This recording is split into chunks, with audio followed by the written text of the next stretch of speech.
உன்னை முத்திர மோதிரமாக வைப்பேன். நீங்க ஆண்டுடைய கரத்துல முத்திரை மோதிரமாக இருக்கிறீர்கள்.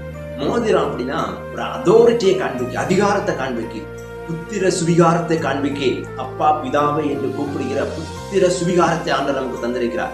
நீங்க ரொம்ப ஸ்பெஷலான ஆளு ஆண்டவருக்குள்ள. அவருடைய அதிகாரத்தை உங்களுக்கு தந்திருக்கிறார். நீங்க அவருடைய பிள்ளைகளா இருக்கிறீர்கள். இன்னைக்கு நிறைய பேருக்கு இது தெரியல. ஆண்டவர் கொடுத்த அதிகாரமும் தெரியல, அந்த புத்திர சுவிகாரத்தையும் அவர்கள் புரிந்து கொள்ளவில்லை. இன்னைக்கு புரிந்து கொள்ளுங்க. நீங்க ஆண்டவருக்குள்ள ஒரு மோதிரமாக இருக்கிறீர்கள். ஒரு முத்திர மோதிரமா நீங்க ஆண்டுடைய சமூகத்தில் இருக்கிறீர்கள். அவர் உங்களுக்கு அதிகாரத்தை தந்திருக்கிறார், புத்திர சுவிகாரத்தை தந்திருக்கிறார். நீங்க ஆண்டவர்கிட்ட எதை கேட்டாலும் அது உங்களுக்கு ஆண்டவர் வாய்க்க பண்ணுவார்.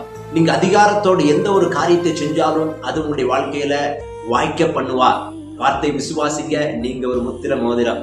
Have a nice day.